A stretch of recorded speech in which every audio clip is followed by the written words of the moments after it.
Yes, alright. Nkulamusizaako nnyo mukwano gwange najjo sinzo bango otuwuliriza we bali kwekuumira ku UG Update TV. Kutegeeza nti nno okola kyamaanyi nnyo okwekuumira ku mayengo gano gwe ali eyo ampuliriza.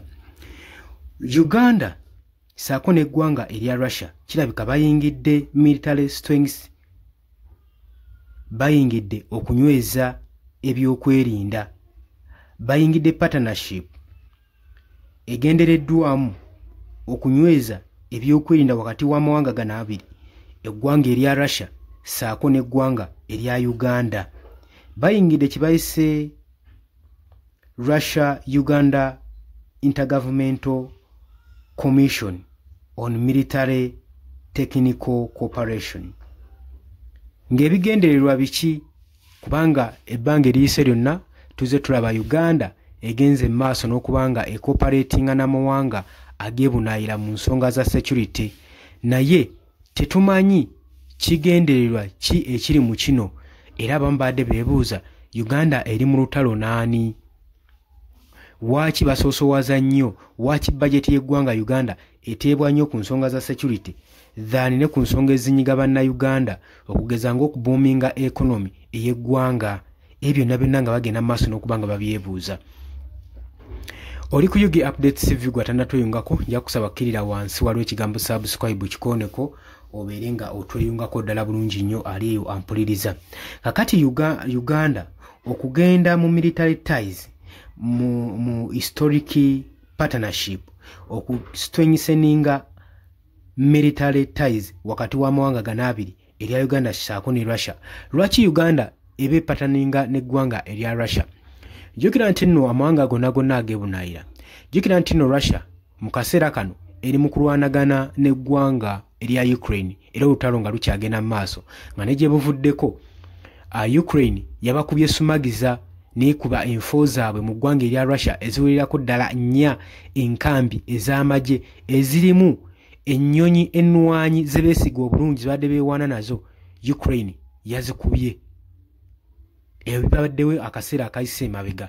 Kakati oluvannyuma lw'okukubibwa, Amerika yavayo mangu n'ebyegaana n'egamba yo tekiriimu. Jjukira Amerika ye munywanyi nfanfe wa Ukraine, era tekyandibadde kizibu nnyo Omurussia kuteebereza nti no Amerika yabadde emabega waakyo, era yabawadde n'amagezi n'embala, yabadde ku strategic move ez'okukola obulumbaganyi obwo. Kakati wakati nga bagenda mu maaso mu lutalo, jjukira Amerika egenda maaso n'okubaakinga Ukraine. Kati amawanga agasinga, kati ate eggwanga erya Uganda ddyo ligenda maaso n'okubanga libankinga eggwanga erya Russia mu lutalo luno. Ekyo olina okitegeera. Kati y'ensonga lwaki Putin alina okubanga anyweza ab'omukago okuli eno mu lukalala lwa Africa.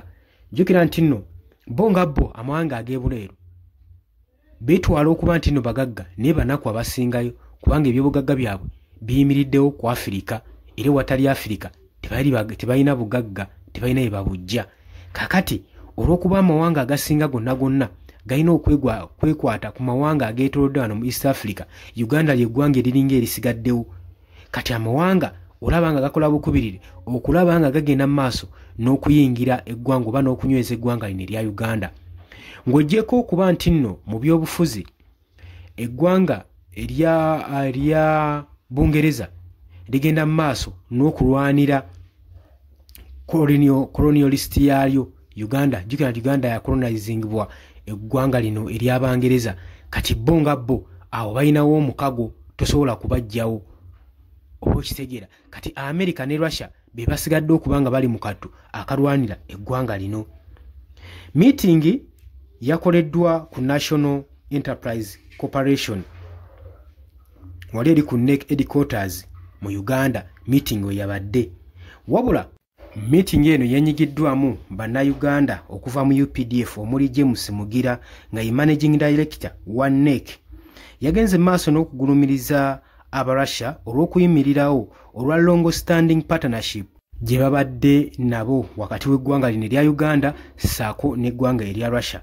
Basuubizza ng'ebagenda okuba nga banyweza ebyokwerinda mu sekita zonna, era ne bagenda mu maaso n'okusaba Russia ebayambeko mu kuproducinga equipments eziyinza bayambako okusafeguarding eggwanga lyabwe n'okusekiwalinga eggwanga mu ngeri ya security nga ebikolwa ebyokwekuuma.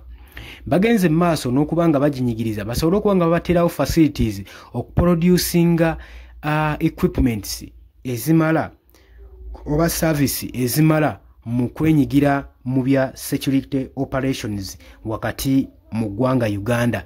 Basobole okuba nga beerinda gye bujjako mu maaso tomanya oba oliawo gwe mukwano gwange ali eyampuliriza. Kino nno ekigendererwa kya Uganda okuba nga esinkana oba nga basinkana mu meeting eno ebyokunyweza military ties kikulaga Uganda nga weeri ku bunkenke ate oba oliawo eggwanga bannansi kye batamanyi eggwanga lyaffe erya Uganda liri ku bunkenke bwani kubanga bino byonna bikolwa ebikulaga nti neggwanga liri ku bunkenke naddala nga tusemberedde akaseera aka 2026 waki Mwami Yoweri Kaguta Museveni agenda mu maaso n'okunyweza diplomatic ties n'eggwanga erya Russia. Ayinamu essuubi nti saa zonna yandigenda abasajja bandi mujjako kubajjukira abasajja bamutaddeko akazito okuva aba mu Germany America amawanga gamusonzeemu oluko lw'ebikolwa eby'ettabu byagenda maaso n'okutuntuza bannayuganda era agavuddeyo ne gamuwoninga n'ebikolwa byagenda maaso wamu ne mutabani we. Kakati wano we wali ekinyusi jjukira bulungi nnyo bakavaayo muwoninga ne bamulabula obutateeka mukono ku tteeka erya UPDF Amendment Bill lyakasayininga nga bamugamba nti kino kiba kivoola ddembe lya buntu ate ne demokrasiya kiba kimuttattana. Kati awo Mwami Yoweri Kaguta Museveni ne gamumyuka. Oli ku UG Updates TV kosinza obanga otuwuliriza gwatana tweyungako nkutegeeza kira wansi waliwo ekigambo subscribe kikoneko oberenga otweyungako ddala bulungi nnyo. Abali emitala w'amayanja abali Oman abali Canada abali Saudi Arabia abali mu America ne US mwe namba tumiddeko nnyo mwebale kwekuumira ku UG Updates TV. Mbagala nnyo mweraba.